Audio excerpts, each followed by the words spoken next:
Radio, and I'm joined today with Danny Gokey. Danny, how are you today? Hello, am I that awkward? That's perfect. Here. Sideways piece. Is that what the young people are doing nowadays? Probably not. No. Good answer. Sorry, they're not doing that. Yeah, you're right. How are you handling Orlando and the weather? And Love Orlando. yeah, But this weather, I got in yesterday, 97 degrees. I was like, yeah, probably not. it's so humid. Can we turn this plane around? Yeah. Because if I'm going to be at 97 degrees, put me near an ocean. At least I got palm trees, though. There's palm trees out here. Yeah, there is. There's lots of water around here, just no ocean. Not ocean. Yep. Just pools. Danny, you just fresh released a new song. Yes, I I did. Got You. Yeah. Can you tell us a little bit about that song and how it came to life? So I Got You is a song I was writing with this, one of the writers' name was April. And as we were digging in and just talking, because typically you walk into a writing session and you just start catching up on life, talking about life. And she starts talking about how her daughter was in the Covenant shooting, this Covenant school shooting that took place in Nashville 2 years ago. And how she was just petrified because news breaks out that there's an active shooter inside the school that her daughter's attending, a Christian school.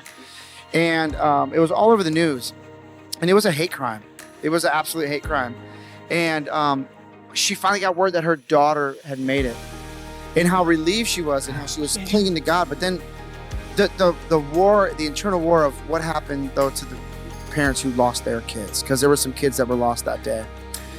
And it all goes back to the same thing, though. If we have God, if I got you, I have everything. Because that's how Job was able to weather the storm. So whatever spectrum of the story that people find themselves on, maybe for some it worked out. I got you, God. Thank you so much. And then for some it was, it didn't work out. The person did die. The prayer went unanswered. That's how we perceived it. But I got you. And so I can get through it. That's how Job was able to lose his family. People look at Job and like, well, that's, if you lose your family and you get another family, still seems like second place. I want my first family back. Yeah. But Job knew that the one who created the family gave the ability to enjoy the family. So as long as I have you, my Redeemer, I have what I need to get through. Job, I was saying Joseph? Yeah, you said Job. Okay, yeah, you said Job. Woo! Joseph, same thing, gets torn away from his family. But he had you. So anyways, this song is an anthem for believers. It's an anthem for those who have gone through loss, those who experienced the saving, those whose answer were prayer, those whose answers were perceived as unanswered, prayers unanswered. So I got you as an anthem saying, but if I have you, the center of my universe, I'll get through. Yeah, it's a great song. I Thank love it you. because it's like an anthem for your day. It's so upbeat and fun to listen to, but the message is deep. It's there, And it's a singable type of melody where it's, it's just a singable type song that hopefully brings hope to the listener. Yeah, it is. It's good. Well, Danny, you share so much about your family and everything. I love that you have these little segments you do about being about owning chickens and being a chicken dad. My wife calls me a chicken mom. A chicken mom. You're a chicken mom. It's 2024. I'm a chicken mom. Mothering. Sorry. You can edit that out if you need to. Nope, we won't. No, keep that in there. But as much as you love your chickens, I see throughout all of your social media how much you love your kids. Oh, man. And Father's Day is coming up. And so I just wanted to know, as you have gone through the journey of being a father, being a parent, is there anything about God's character that he has taught you through your parenthood? I never fully understood the love of God until I had children. You want to talk about unconditional love? Those kids can be disrespectful. They can anger you, but you just love them. And the thing is, they poop and pee and eat. You know what I'm saying? Like, and they mess up your house, and they interrupt conversations. And but why do I say that? Because it's not for what they can do for us. It's who they are to us. That's why I love my kids. So it really opened up the realm of, wow, I really, really love my children, like unconditionally. Yeah, and that it's amazing because that's how much, God loves us that way, but like infinity times more. That's been the thing with me about being a parent, is trying to wrap my mind around God loving me more than I love my own kids. Wow. Yeah. You're right. I haven't put it in that context, but you're absolutely right. When you say it like that, yeah. Yeah, I like being right, so thanks. So does my wife. I think it's a woman thing in general. So definitely, my husband can attest to that. Yeah, I see him over there like, yes, ma'am. Nodding. He's very obedient. I understand. You train him well. Danny, you've got some pretty cool glasses on right there. Thank and you. Rumor has it that you just came out with your own eyewear line. I have my own eyewear line. It's called Danny Gokey Eyewear. It's in stores, mom and pop shops all over America. A couple thousand of them, actually. Really? Yeah. So I wore a lot of glasses on American Idol. Went on American Idol, and I was like, what's different about me? Absolutely nothing. I'm just this nerdy white guy from the Midwest. So I was like, what sets me apart? I was like, well, I wear glasses. So I just decided I'm gonna get a lot of pair of glasses. And I end up on the show, and that became my shtick. How many pairs of eyeglasses would you say that you have? Like that you wear in a rotation?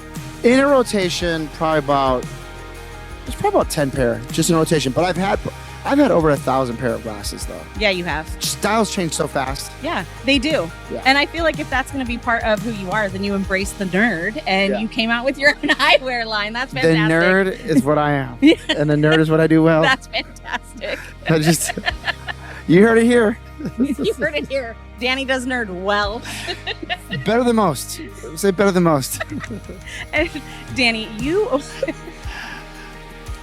Yes, ma'am. I'm sorry. No, you're good. I'll start over one more time. Yeah. It's on video. Sorry, made myself laugh. I can't. Yeah. Danny, I saw that you have an outreach that you do. So any town that you are in when you're touring, Yeah. you have an organization that you are a part of Yep. that reaches the community Yep. and serves it while you're there. Can you tell me a little bit about that? Yeah, so the organization is called Better Than I Found It. So essentially what we do is here's our model. We find the good, we shine the light, we leave it better. So it's based off of Matthew 5:16, let your light so shine before men that they see our good work. God wants our good works to be seen. And here's why.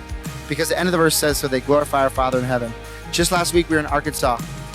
We got a hold of a story of a 16-year-old girl named Ruby who's got her own ministry called 3 Wishes for Ruby's Residents. Now, here's the story. She's got her own community center and everything. And at 10 years old, her mom took her to work with her. Her mom was a nurse at an elderly nursing home.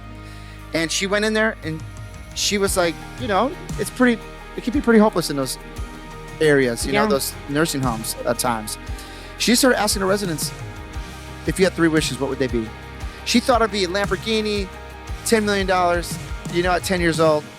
She said it was for socks, their favorite candy, and like for a friend. It's things like stuff like that. So it impacted her so much that she decided to give them their 3 wishes. She started just spending her life like giving them what they needed, ended up turning this organization. So we found the story, and we found out that for her organization, it was absolutely, her kitchen was falling apart where she'd make residents' meals. So we gave her a brand new kitchen. We redid her whole kitchen. We found out that her roof was leaking. So we were able to fix 80% of her roof. Wow. And actually the last storm, no water came in. The first time they didn't have to lay any buckets in the community center. And then we had an Amazon wish list that I sent out to my fans. And we got socks, underwear, pajamas, snacks that the residents loved. So then I asked her mom, I said to her mom, what are 3 wishes that Ruby wants? Ruby is a very kind young girl, doesn't want much.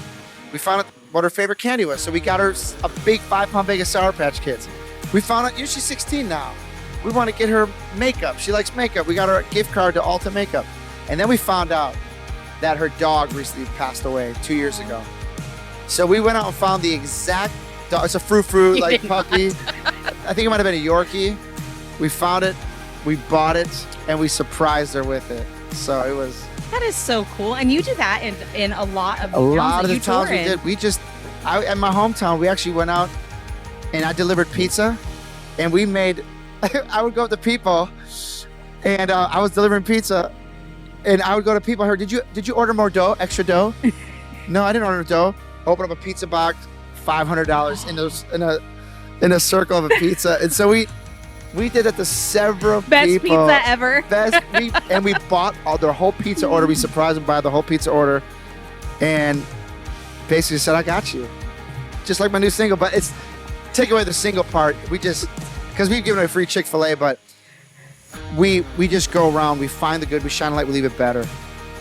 We have so many more things that we're doing. It's so exciting. I love that. You can see all the things that Danny's doing on his Instagram. Yeah, go to my Instagram, go to my Facebook. Make sure you look for the blue check mark because there's a lot of people who are pretending to be me, asking for money. I think it's my wife, but yeah, I would 100% do that. blue check mark. Danny Gokey. Well, thank you so much for joining us, Danny. Might be my wife, so stay away from that pitch. Dang. Oh my gosh, that was so good.